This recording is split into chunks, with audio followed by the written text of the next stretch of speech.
Mayan apocalypse, will the world really come to an end? It's a world of never-ending and ever-encroaching rainforests. It's a world of mystical animals, a world of whimsical figures, a world of powerful faces crafted in jade, a world of fascinating writing in special glyphs, which are sometimes combined and put into ancient books. This one somewhere around 1,000 plus years old. It's a world of pyramid temples that is thousands of miles away from where you usually think about pyramids, and several millennia later in time than the Egyptian pyramids. It was a world of human sacrifices. It is the world of the Mayas, the Mayan culture, the most powerful of all the New World cultures in what we call the pre-Columbian period. Now, lots of you have heard the word pre-Columbian. Let me define it for you. The word pre-Columbian simply means this: cultures from North, Central, and South America that existed before 1492 when Columbus sailed the ocean blue. You've heard that poem. So all the cultures that were here when Columbus came across or were here that existed before that are called pre-Columbian cultures. In other words, they're pre-Columbus discovering America. And so it's a very broad term because it has to do with North America, Central, and South America. A very broad term. Many different cultures existed in the Americas during the millennia that people have lived here. They are divided by time and space. They lived in different time periods, from very ancient times to more modern. And they also lived over the whole Western Hemisphere. And so you can understand there would be a lot of variety spread out over this time and space. I'm going to just talk about mention a couple that you might have heard before. One's called the Olmec civilization. It was in southern Mexico, 1400 to 400 BC. And this culture was kind of a pre-Mayan culture. But then everyone's heard of the Incas. Well, the Incas were in South America. The Incas were in Peru. And they were about 1200 to 1600 AD. And then the Aztec Empire. Aztecs were in central Mexico, about 1300 AD to 1500 AD. The Aztecs are the culture that Cortez and the Spanish conquered when they conquered the New World. So this culture, the Aztec, is often confused with the Mayas. But the Mayans had passed off the scene. The Aztec had risen, and then came the Spanish conquest of the New World. There are many, many more cultures that I could tell you about. Don't have the time. In Peru, there are the Moche, the Kimu, the Nazca.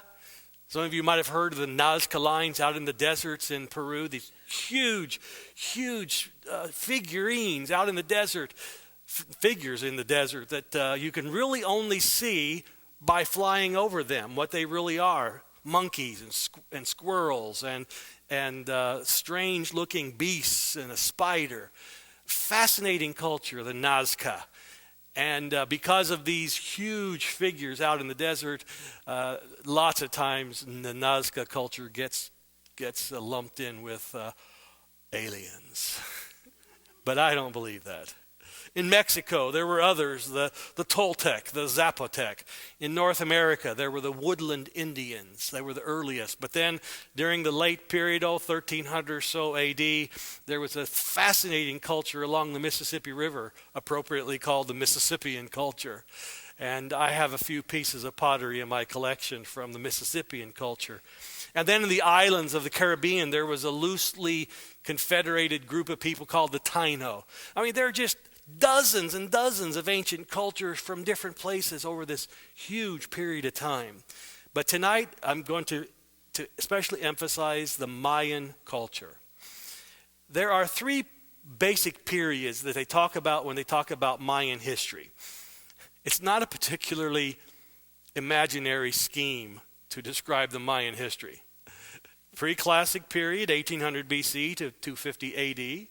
Classic period, AD 250 to 900. And then the post-classic period, AD 900 to 1500.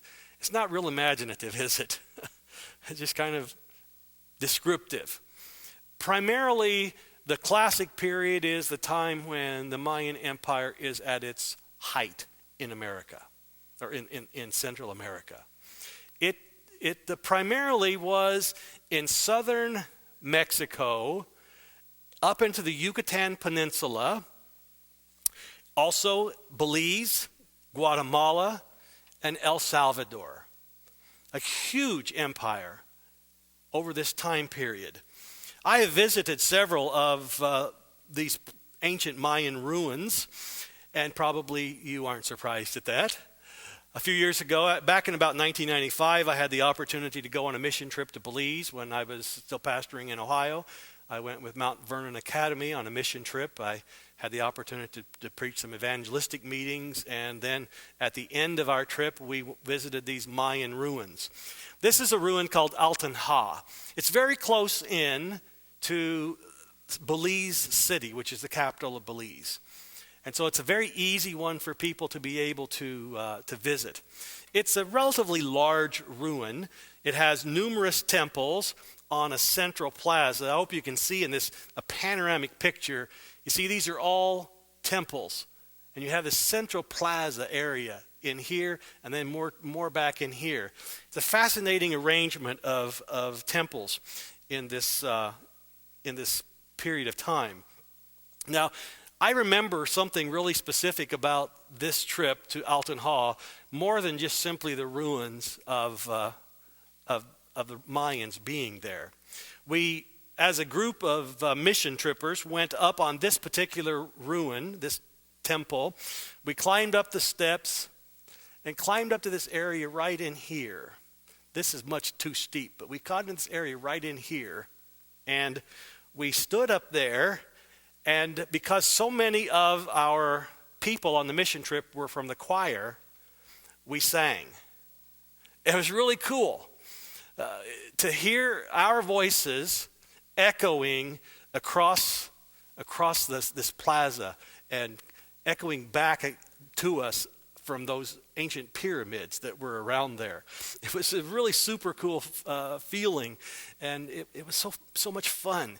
And I remember one of the songs we sang was the song Siyahamba Kukenyanakwenkos, and that's not English. It's an African language. It means we are marching in the light of God.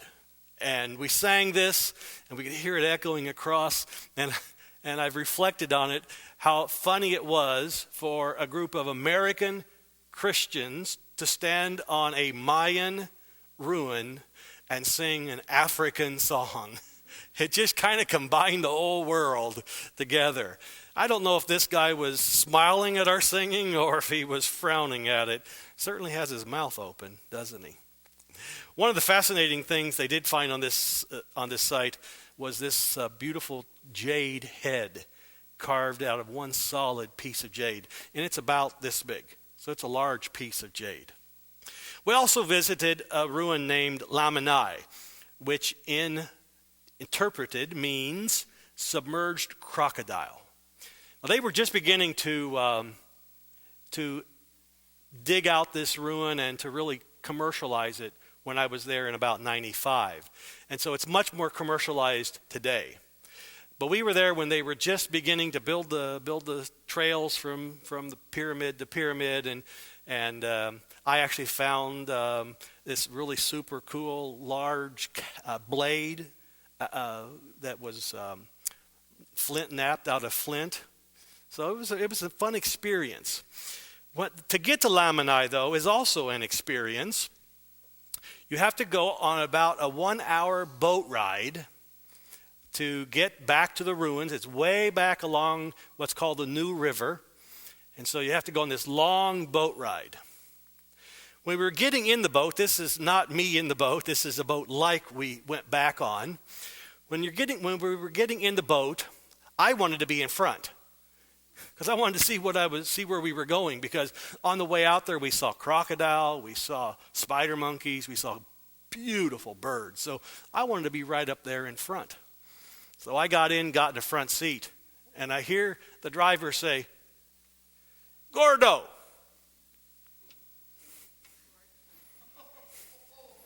I'm just ignoring him. My name isn't Gordo. One of the guys on the trip was Spanish. He said, "Frank, he's talking to you." It's like, my name isn't Gordo. Well, anyone speak Spanish? Yeah. In essence, Gordo means fatso.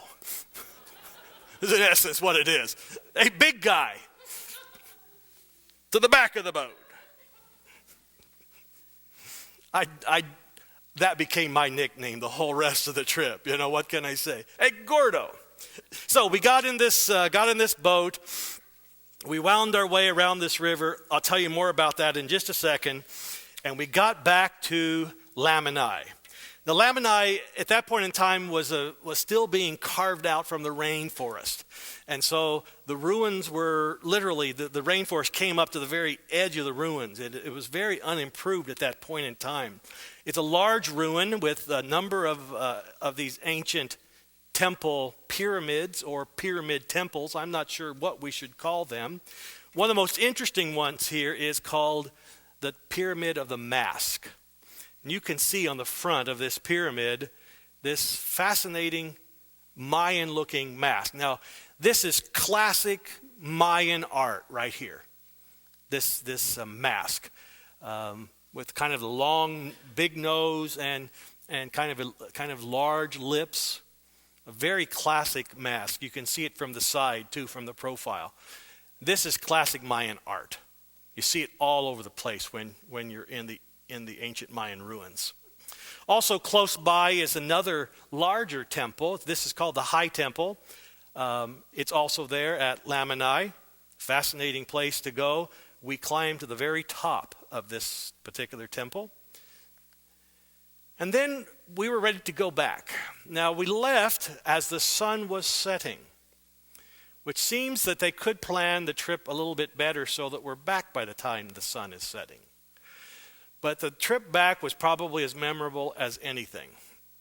Because we're in those boats, you saw a picture of the boat, and we take off down the river, not like it's dark, putt, putt, putt, putt, putt, putt, putt, putt, putt. I mean, how long would it take us to get back? Putt, putt, putt, putt, putt, putt, putt, putt. We're going down the river, boom! Full speed, the same speed we came in the light. Back in the dark. That is a little bit scary, you're right. It was really quite scary. And then we would, the river was very, very curvy. And we'd get to where the river turned, and I'd say to myself, how does he know where the river ends? And he'd slow down, and he was standing in the back. He would slow down, he'd putt around the curve, and then all of a sudden, boom, again. And I kept wondering to myself, how is he doing this? How's he doing this? How does he know when to go and when to stop? And so I began observing, and I observed what was going on. He's standing up high enough that when he gets around the curve and the river opens up in front of him again, the light from the sky reflects in the river. And so he can see straight ahead a long way, and so that's why he feels comfortable in going full speed ahead, because he can see ahead. There's no curves. He can see the river straight ahead. So it was very fascinating and also just kind of scary. This was one of those times when I was kind of glad I was in the back instead of in the front. It was okay to be Gordo then. So we were going along lickety-split, and then all of a sudden, boom, we hit something, and he slows down, and so we want to know what we hit. Well, it was either a turtle or maybe a crocodile. That's exciting. He got his flashlight out, looked in the water. couldn't see anything, and then we took off down the river again. It was a very fascinating way to travel, but it was fascinating to me how they could read the river by watching the sky reflect in the river. It was an experience I will never, ever forget. Also, while I was in Belize, I was able to visit a small, unnamed and unexcavated ruin. One of the people there knew how interested I was in archaeology, and so he took me back into the rainforest. We walked about an hour through swamps and across fields of sugarcane, and got to this ancient ruin. You can see the masonry, the trees growing right out of the masonry. Totally unexcavated ruin. Kicked around in the dirt a little bit and found a couple pottery sherds. I'm the pottery sherd king when I go to ancient ruins. And then we headed back. The rainforest was so dense, it was really quite sobering, because we're walking along and all of a sudden the guide says, "Stay here, don't move. I'm not sure where the path is." So we stayed there quietly, and he went to scout out for the path. We're standing there realizing that if he doesn't come back, we're pretty much cooked, because he was gone within 30 seconds. Hey! No answer. That's how the rainforest is. It's so dense and thick, and it's a very fascinating thing to be in there. Finally, after we broke out of the rainforest, we were all hot and tired, and we came upon a coconut tree, and he shinnied up the coconut tree for us and had his machete, and he cut a couple of coconuts off for us, and he came down and opened them up for us, and had a wonderful drink, even though it was a hot day, a wonderful cool drink of coconut milk right off the coconut tree. And I don't particularly care for coconut, but it was still a wonderful experience. It's also one I won't forget. And then I also have visited some ruins in El Salvador when I was there on a mission trip. It was the ruins of San Andres. Now, some of you have been to some Mayan ruins before. I know Gladys has. Anybody else been to Mayan ruins? Okay. You've been to the Inca ruins that I want to go to, Machu Picchu. One of these days, that's on my bucket list. Anybody else been to Mayan ruins? Central or South America? Well, the Mayans were an advanced civilization with many, many accomplishments. One of the greatest accomplishments was their building, their architecture. This is a huge pyramid temple or temple pyramid. Again, I'm not sure which one to call it. This is one at Chichen Itza. Also, Chichen Itza is a fascinating ancient sacred cenote, which is a sacred well where they used to throw ritual sacrifices and human sacrifices into the well at Chichen Itza. And the first book I ever read on archaeology when I was probably about 16, and it was about a excavation of this sacred cenote at Chichen Itza. So I've always been fascinated with this site also. It's one that I want to visit one of these days also. Here's a temple pyramid at Uxmal. Here's one at Palenque. And then perhaps the largest and most impressive of all is a pyramid at Tikal. Now, you have to understand that when I talk about a pyramid, these are not in isolation. But all of these are pyramid complexes. And so you see one of these large pyramids, there may be a dozen other pyramids around them, and perhaps even some that are still hidden in the jungle that have never been excavated. The Mayans built their pyramids differently, and the Aztecs also built their pyramids differently than the Egyptians did. The Egyptians leveled the ground and built a solid construction, except for the little burial chambers and stuff. The Egyptian pyramids built a solid construction from top to bottom, solid stone. But the Mayan pyramids tend to have a core of dirt and of rubble, and then they built the superstructure on top of that. And so there's not, you understand, there's not stone, one course on itself all the way down. So the core is made of dirt and rubble. And oftentimes in the core are sacred burials of rulers, tombs of the ancient people. And so these pyramids are slowly and still but surely being excavated. In front of many of the pyramids, there's what I call the sacred space. You see, you have kind of a plaza here in these pyramids where they converge. This is public space, ceremonial space, or worship space. And even today, down at Tikal, they have actually started allowing people to make or to have Mayan rituals again at Tikal. And so I imagine in my mind that this scene is not that much different than it might have been about 1,200 or 1,500 years ago at Tikal, with people gathering around the large fire and worshiping and doing all kinds of things in these central areas. Now, the hidden idea or the hidden accomplishment behind all of this architecture is something else, a central government. The government or the people could never have put these kind of buildings together without a strong central government. And so that's another accomplishment of the Mayan people. And not only did they have rulers, but also civil rulers, but also the priests and the holy men and the shaman were very important in their rituals. Here's a Mayan painting of someone important with people giving offerings to him. Offerings probably included votive sacrifices to the gods. Archaeologists find lots and lots of little clay figurines, and we think that those were probably votive offerings. By being votive, I mean like miniature offerings. You come to worship a certain god, and you bring a picture of him, a statue of him, and you leave it at his sanctuary. So some of the offerings were votive. Some of the offerings were what I call self-offering.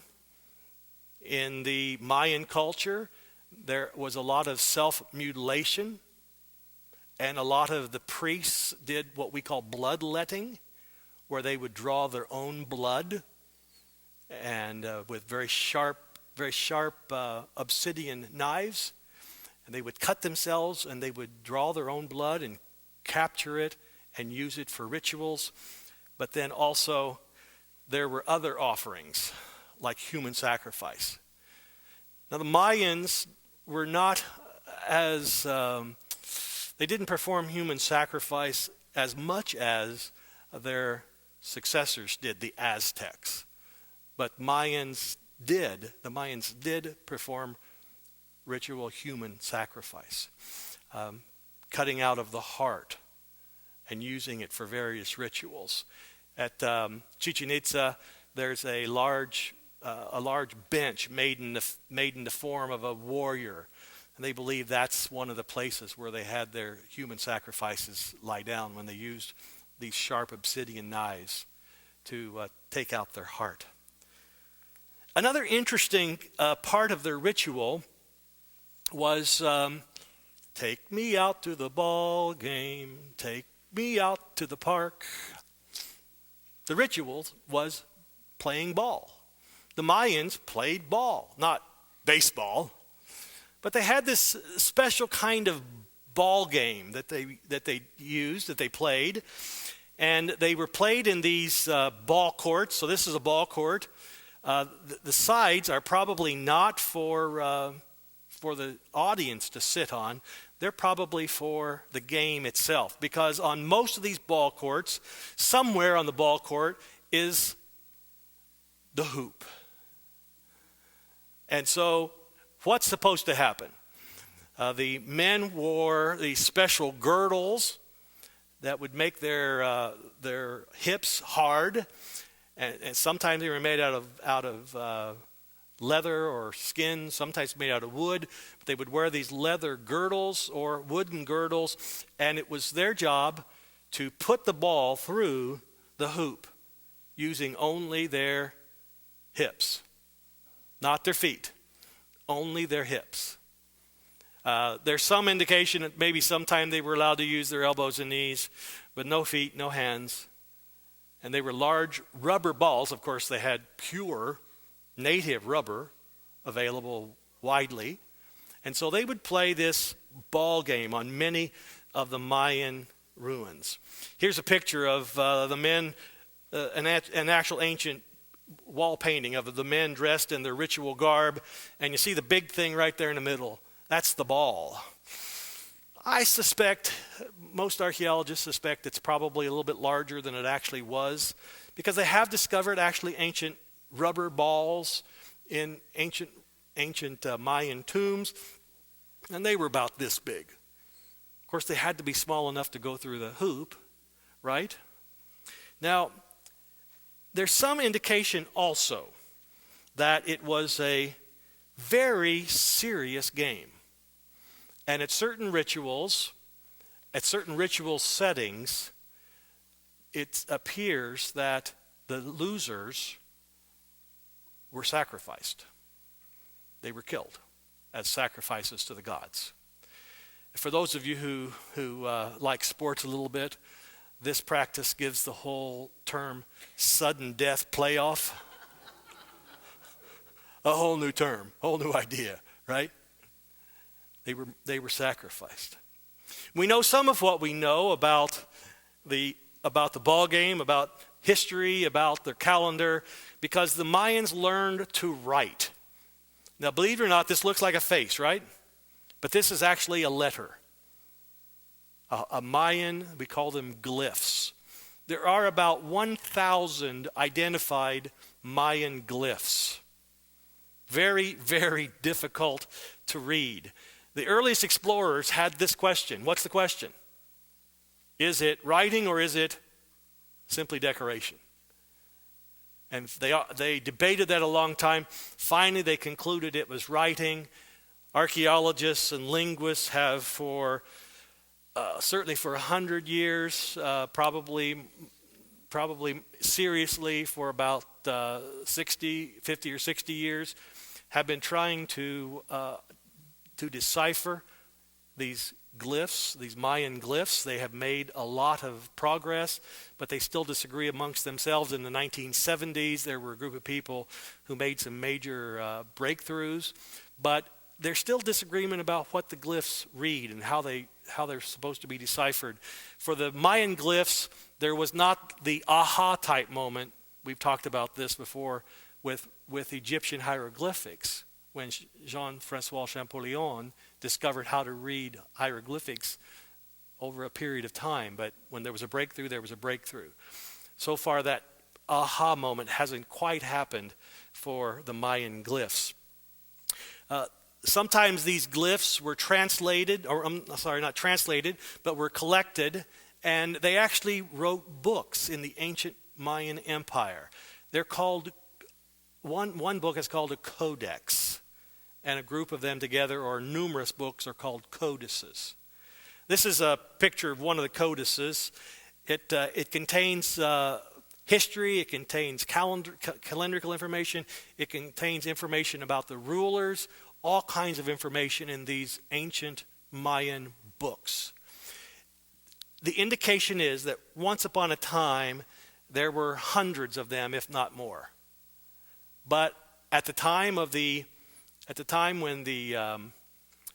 Spanish conquistadors came in, they brought the Roman Catholic priests with them, and the priests found in these ancient Mayan ruins, and the Aztecs had them too. They found these ancient books that looked like devil worship to the Roman Catholic priests, and so hundreds of them were burned.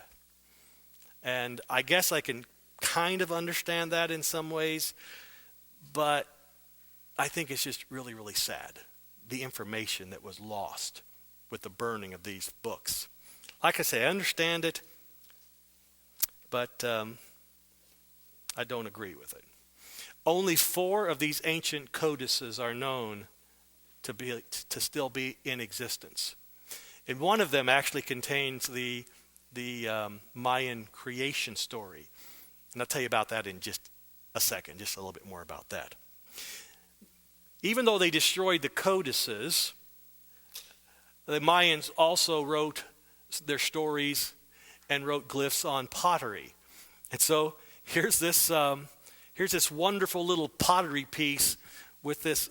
I just love this scene. You know, you could almost put a table before them and make them playing chess or checkers.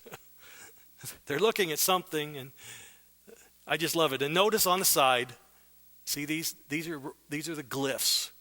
And some of these glyph vases are just beautiful, colorful, and sometimes you go to museums that have these glyph vases, and the museums always display them on a rotating table because they're oftentimes in different registers. And as the vase turns, it tells a story, and the glyphs are there to tell the story. A very fascinating piece of ancient Mayan art. Now let me tell you about another accomplishment. The Mayans were master mathematicians, but they did not use the same kind of numbering system we use today. They used base 20. I should let you describe this for me, Ann. They used a different numbering system called base 20. We use a base 10. I'll tell you about that in just a second. And so they had different symbols for up to 20.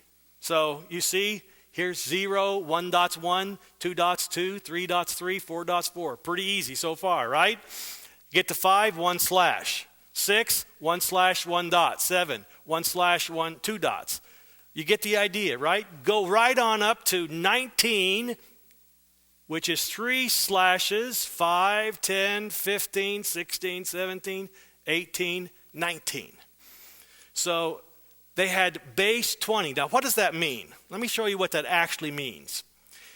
In our numbering system, we have each number goes up, each column of our numbers goes up by 10. So if you're reading a number, the first letter is 1, or the first number is 1s. We're going from right to left now, okay? The first number is 1s. The second number is 10s. The third number is 100s. The fourth number is 1,000s. The fifth number is 10,000s, etc., etc. You get the idea? In base 20, it's very different.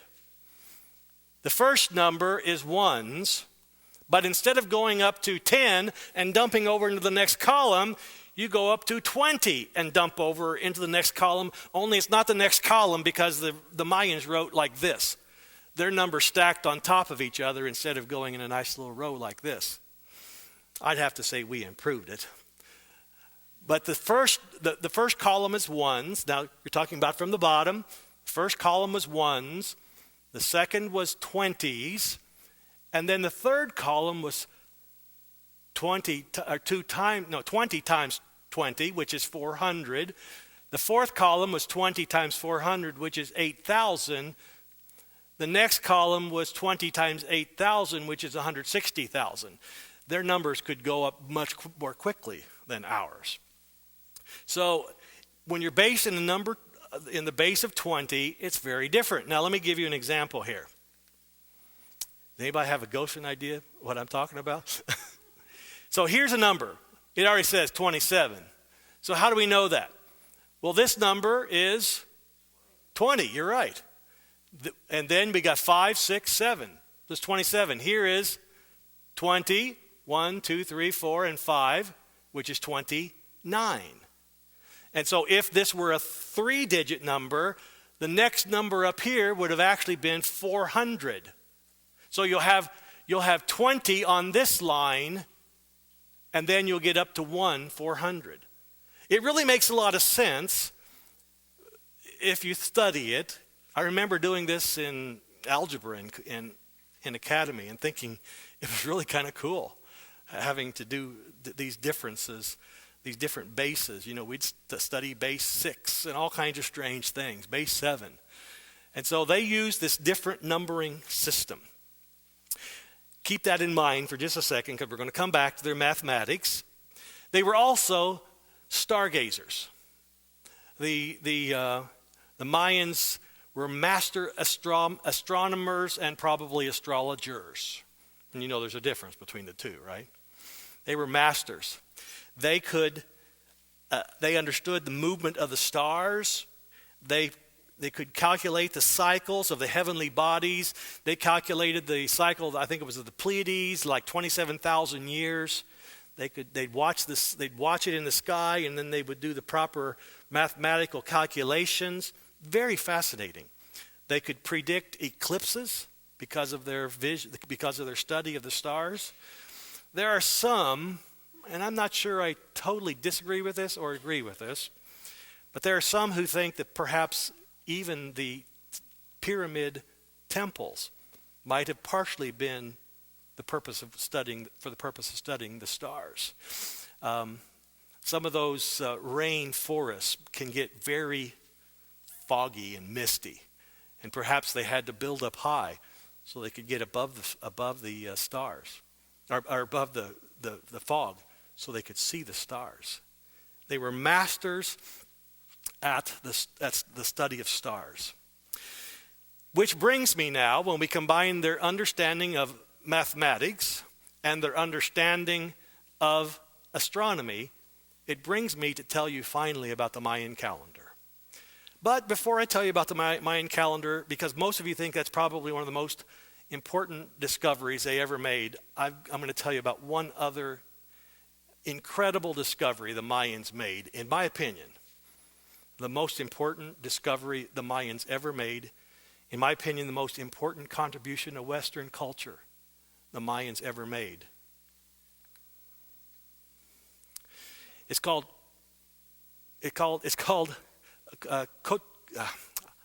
I've got to get it, cacao. It's called cacao. I used to call it cocoa, but it's cacao.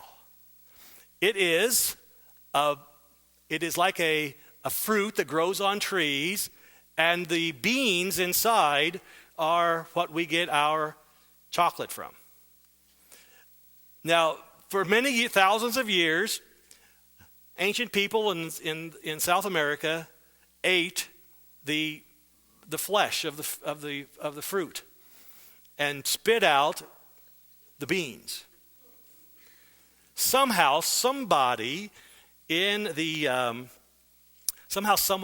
the Mayan culture realized that if the beans could be ground up and roasted a little bit, they tasted pretty good. Oh, I'm so thankful for that person. Aren't you? It's interesting that I told you in one of the ancient codices there is the Mayan creation myth. And in the Mayan creation myth there is a tree.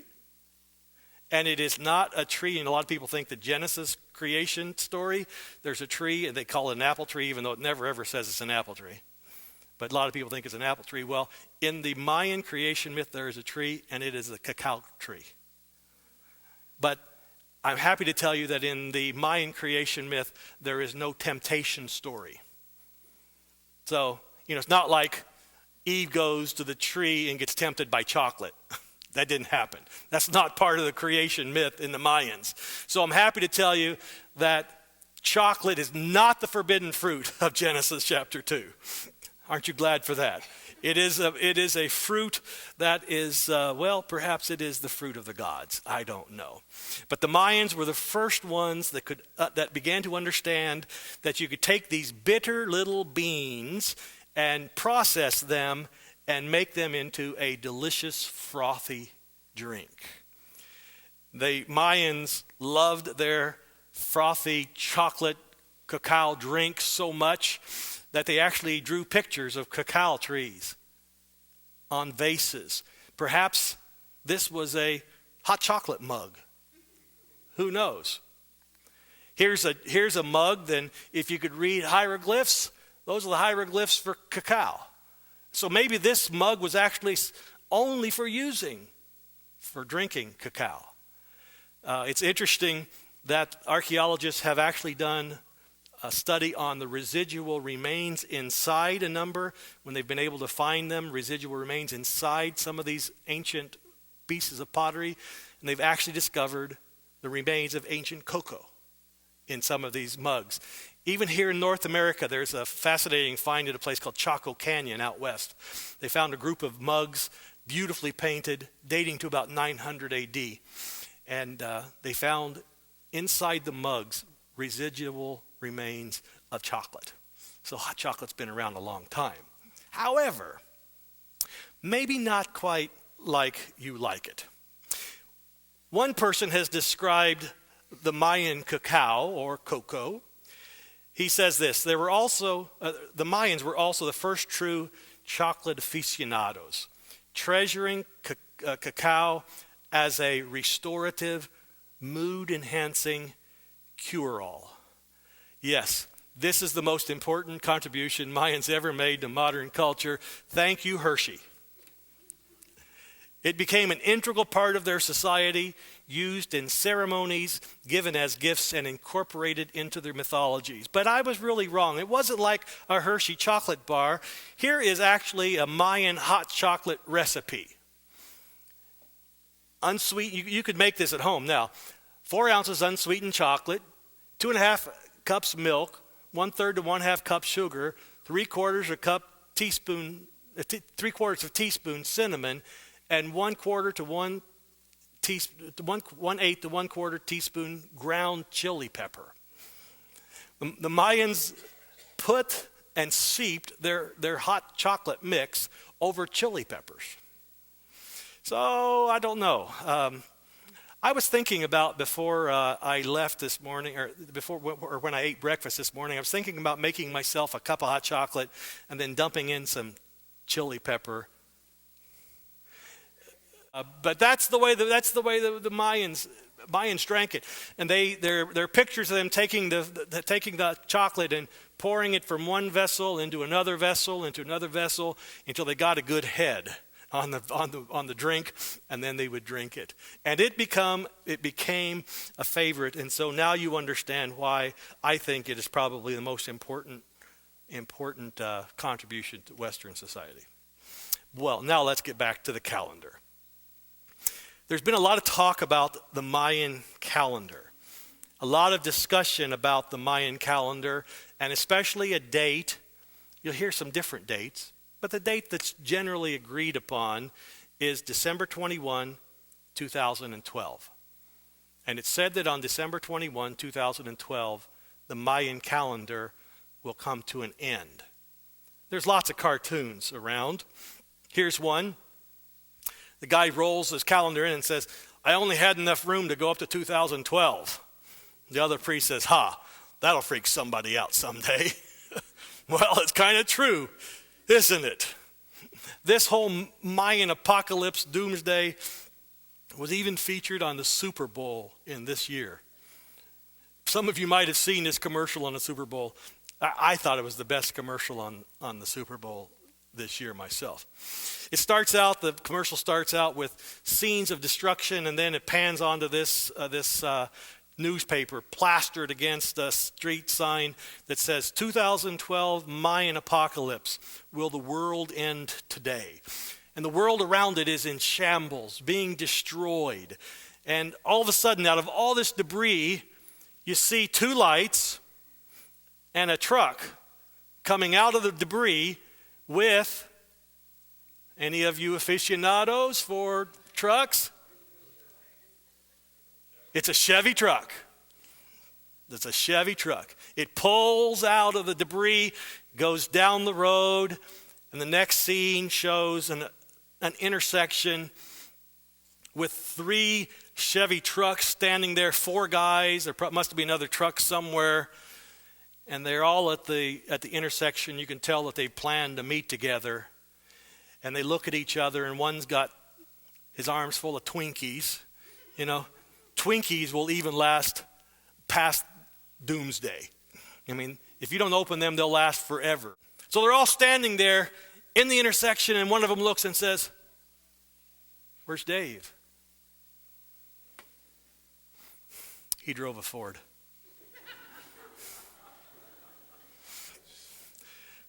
Actually, Ford did not like this commercial. There's some suggestion that Ford may actually be suing Chevy because of this commercial. They asked them to pull it and they wouldn't pull it.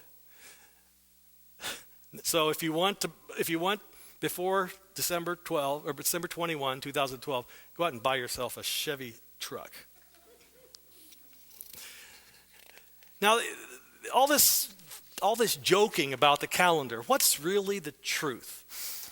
Actually, in fact, there are several Mayan calendars. And it depends on which Mayan calendar we're talking about, what we can say. One of the main Mayan calendars is indeed this round calendar, this cyclical calendar that you'll probably see in all the commercials and in all the jokes. In fact, this is not the calendar that is supposed to run out on December 21, 2012. This is a cyclical calendar that dates only 52 years in length.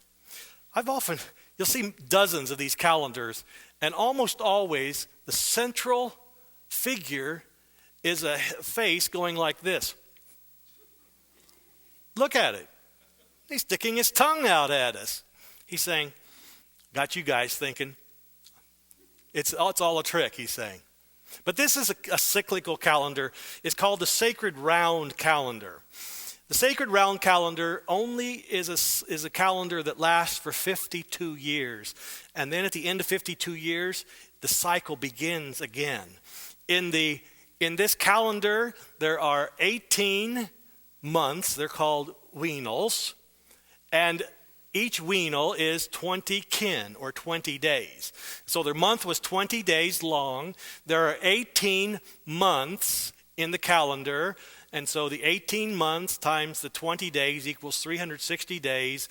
And they knew that the year was longer than 365 days. So in essence, what they did was they added 5 extra leap days. That's what I'll call them. That's not what they called them, but I'll call them that. And so the Mayan calendar in the Sacred Round Calendar was 365 days long. And because of the way this round calendar worked, it changed the cycle every year, and it lasted for 52 years because it had an inner circle and an outer circle, and it was like, think of it like this. Think of it as interlocking gears. And as it turned, in your imagination, of course, but it would change, and it would take 52 years to get all the way through the cycle. This is the Sacred Round Calendar. But it only lasts 52 years. So because of that, they came up with another calendar. We call it the Mayan Long Count Calendar. It goes for thousands of years. In this calendar, again, one day is called a kin. 20 days is a weanal, which is our equivalent to a month. 18 weanals, or 360 days, was a ton, our year. Actually, tun, our year. 7,200 days was 20 of our years, was a katun. And then if you have 20 katuns, you have a baktun, 400 of our years. Very confusing, right? But it all made sense to them because remember, they're on mathematically base 20. And so you have 360, you have the 20, you have the 20 times the 400, 20 times the 20, and you get 400. It all works out in their math system.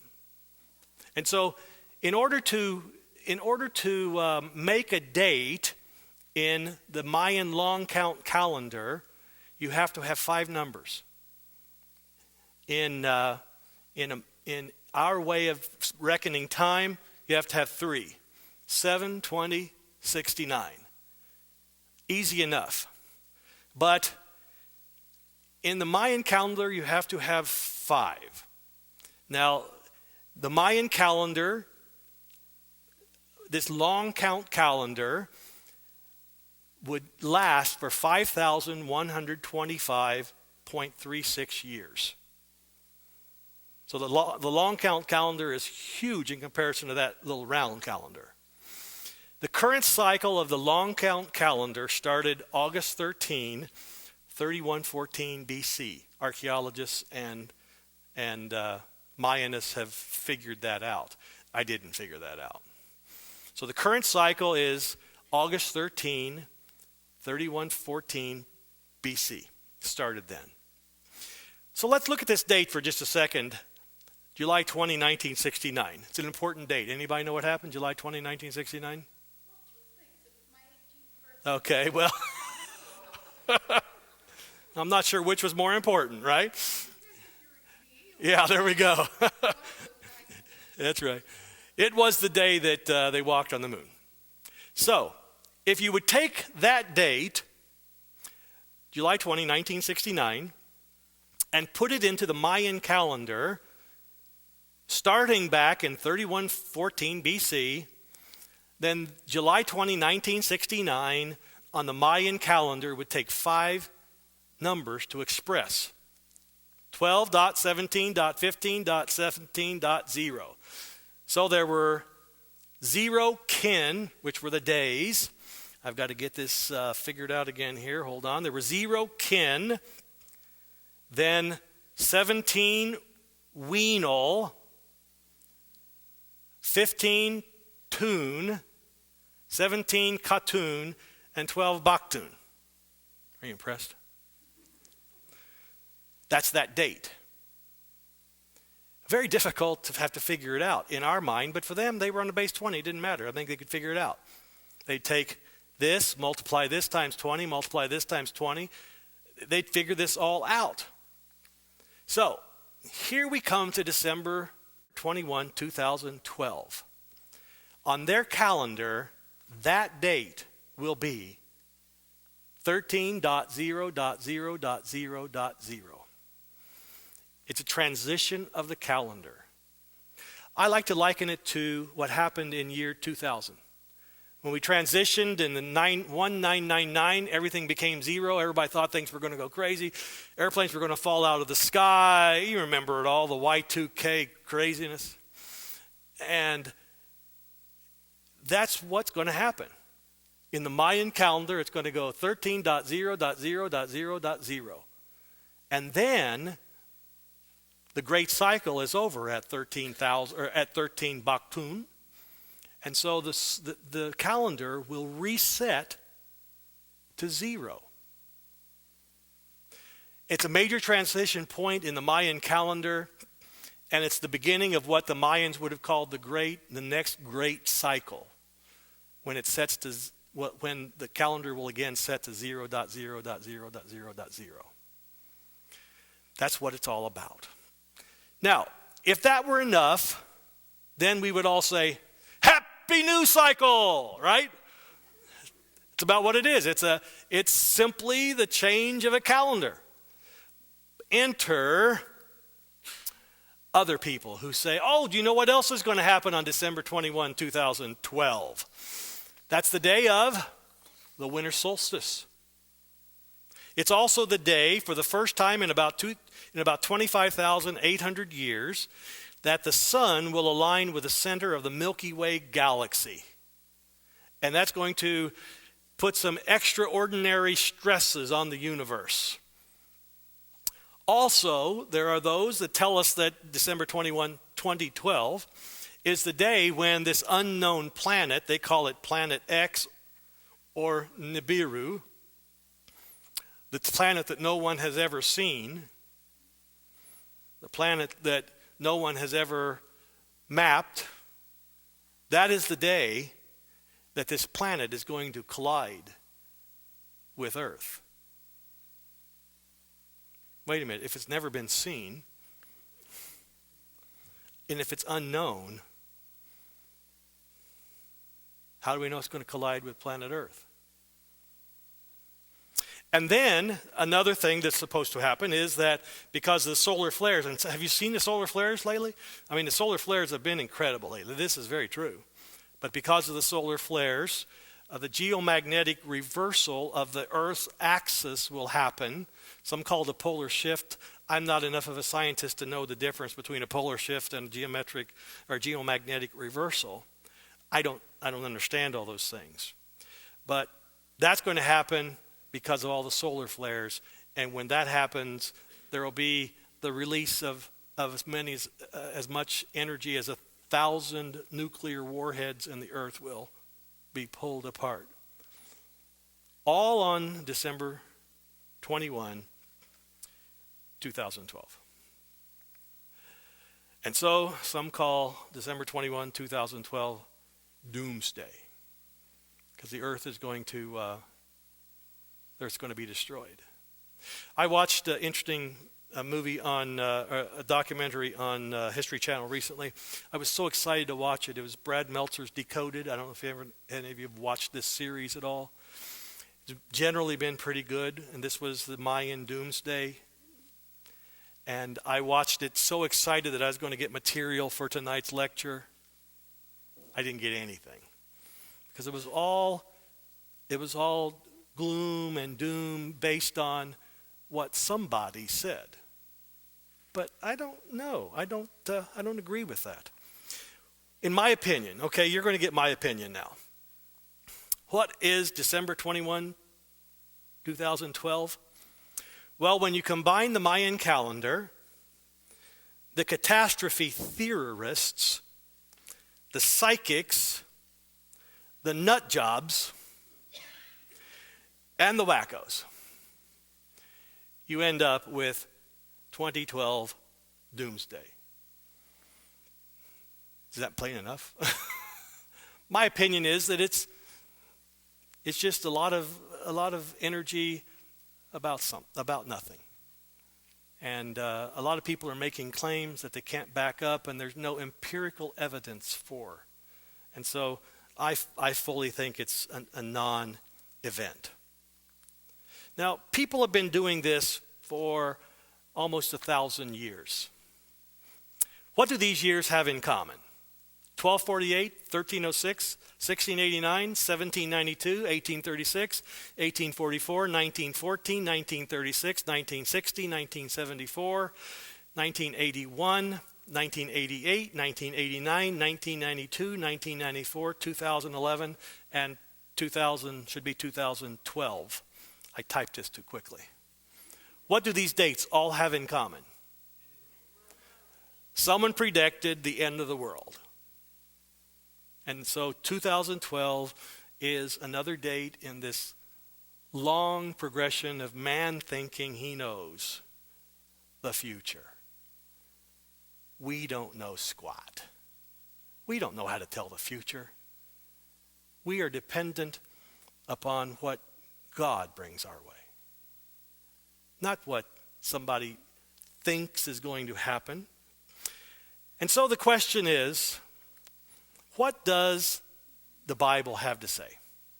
Does the Bible say anything that would be helpful for us to remember? And I would suggest to you it is a better source of truth than any of the ones we've looked at so far. In Daniel 2:44 it says this: in the days of those kings, we've studied this a couple times if you've been with me in this lecture series. It says, in the days of those kings, the God of heaven will set up a kingdom that will never be destroyed, nor will it be left to another people. It will crush all these kingdoms and bring them to an end, but it will itself endure forever. Daniel foretold in his book that the world will end, but not because of a Mayan apocalypse, because God will bring it to an end. It's an act of God. God will take away all the kingdoms of this earth and will set his kingdom up in its place. John 14, 1-3. This is a wonderful promise from Jesus that he'll take us to that place. It says, do not let your hearts be troubled. Trust in God, trust also in me.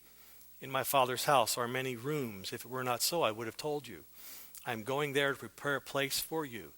And if I go and prepare a place for you, I will come back and take you to be with me, that you also may be where I am. God promises that He is going to end this world's cycle at some point in time, but it won't be based on the Mayan predictions. It'll be based on what he says he's going to do. Peter talks about the same thing. 2 Peter 3 verse 10, it says, but the day of the Lord will come like a thief. The heavens will disappear with a roar. The elements will be destroyed by fire, and the earth and everything in it will be laid bare. The question that I ask in this lecture is Mayan apocalypse. Will the world really come to an end? The answer is yes, it will. And the Bible says that the heavens will disappear with a roar. The elements will be destroyed by fire, and the earth and everything in it will be laid bare. It'll be destroyed. Now, some people read the first half of this verse and don't read the second half. They read it like this: but the day of the Lord will come like a thief. I heard a preacher one time using this text, and he says, the day of the Lord will come like a thief. Jesus is going to sneak in, and he's going to rapture all of his people away and take them to heaven, and all the rest of them will be left behind. Well, if the day the Lord comes like a thief, if in that day the heavens appear with a roar, and the elements are destroyed by fire, and the earth and everything in it will be laid bare, that doesn't sound like much of a secret to me. And so, what's this mean? The day of the Lord will come like a thief. It means unexpectedly. So, some of you might have been robbed before or had your house broken into. When I was in Mount Vernon, my office at my church was broken into like 3 times in 10 years. You get there, I would get there in the morning. It's like, oh, I got lots to do. Oh, man. Doors busted in. Call the police. Take fingerprints. I mean, it's unexpected. And that's the way it says the day of the Lord will be. It won't be something that we can predict by 13 baktuns. Matthew says it like this. Jesus actually says this in Matthew. He says, no one knows about that day or hour, not even the angels in heaven nor the Son, but only the Father. There should be no date setting for the coming of Jesus. Now, my spiritual forefathers in the Seventh-day Adventist Church made that mistake back in 1844, predicted the end of the world in 1844. And since that time, we learned our lesson, and we learned that we should never set a date for the coming of Jesus again. We just expect that he is coming, but we should never set a date. Verse 44, the same chapter says this: so you also must be ready, because the Son of Man will come at an hour when you do not expect him. Don't set a date, December 21, 2012. It won't happen. It comes at a time when we don't expect him. So date setting is an error. Now, even though we don't know when it will be, there are a lot of things we do know about the coming of Jesus. Acts 1, verses 9 through 11 says this: after he said this, he being Jesus, Jesus was taken up before their very eyes, and a cloud hid him from their sight. This is the disciples who were watching Jesus ascend to heaven. Verse 10 says they were looking intently up into the sky as he was going, when suddenly 2 men dressed in white stood beside them. Men of Galilee, they said, why do you stand here looking into the sky? This same Jesus who has been taken from you into heaven will come back in the same way you have seen him go into heaven. How will Jesus come back? In the clouds. It'll be a sky event.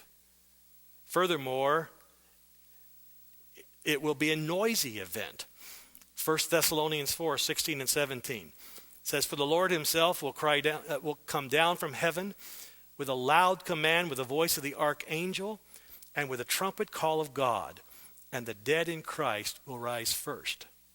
After that, we who are still alive and are left will be caught up together with them in the clouds to meet the Lord in the air, and so we will be with the Lord forever. When Jesus comes again, it will be a loud event. There will be a cry with the voice of the archangel so loud that it will wake the dead. And I believe the archangel is Jesus. So it's actually Jesus' voice that calls the dead from their grave. And it will be so loud it'll wake the dead. For those of you who were here at church yesterday, it'll be even louder than waking a sleeping baby like I did yesterday. It'll be a loud event. It won't be a secret event. That's what a lot of people think today. They call it a secret rapture. It won't be a secret event. It'll be a loud event. Everyone will see. Revelation 1:7, it says, look, he is coming with the clouds, and every eye will see him, even those who pierced him, and all the people of the earth will mourn because of him. So shall it be. Amen. When the coming of Jesus is, when Jesus comes back in the clouds, as it said, and the voice of the archangel calls out, every eye will see him. I remember when I was a kid, I used to like to argue with my buddies when we'd read this text. I'd say, what about blind people? What about people who had their eye taken out because they poked themselves with a stick, you know? Every eye. Somehow God will make sure every person sees him. This is not a secret event. Every eye will see him. Matthew 24:27 says this, for as lightning that comes from the east is visible even in the west, so will be the coming of the Son of Man. It'll be a glorious event, a light event, an event that no one can miss. Not an event we'll predict, but an event we know will happen. Why is it going to happen? I already read this text, but let me just read the last half. John 14:3. Jesus says, if I go and prepare a place for you, I will come back and take you to be with me, that you also may be where I am. Why is Jesus going to come back to this earth and put an end to this world?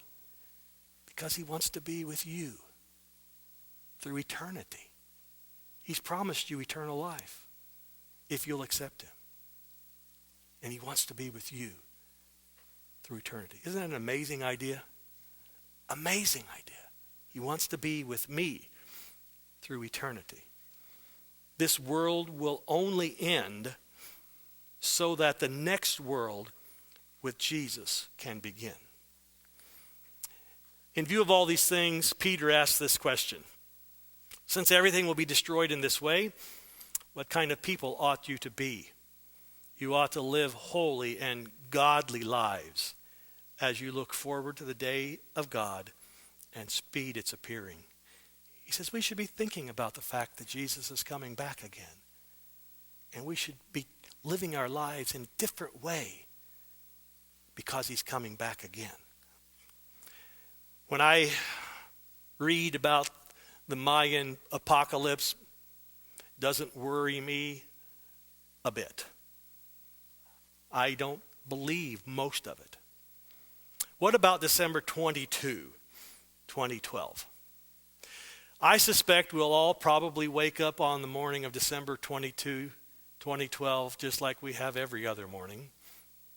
Although, because life is fragile and short, who knows that all of us will live till then, without sounding too pessimistic. But I suspect we'll probably all wake up on December 22, 2012. But perhaps the question is not if we'll wake up on the morning of December 20, 2012, but perhaps the question should really be if we'll wake up right now to our need of Jesus so that we can be prepared for Jesus when he comes back again, whenever it is. This was his counsel. Matthew 24, 42 and 44. He says, therefore, stay awake, for you do not know on what day your Lord is coming. He says, therefore, you also must be ready, for the Son of Man is coming at an hour you do not expect. Let's pray together as we close. Dear Lord, I thank you for the information that we can glean from all kinds of sources, but mostly I thank you for what we can gather from your Bible. I pray, Lord, that you would help us to decide today that no matter when you come again, Jesus, we want to be preparing our lives. We want to be watching and ready so that we can go back with you and live in this new place that you prepared for us. I pray that you be with each person here tonight and help them to determine this in their own hearts and minds. In Jesus' name I pray. Amen.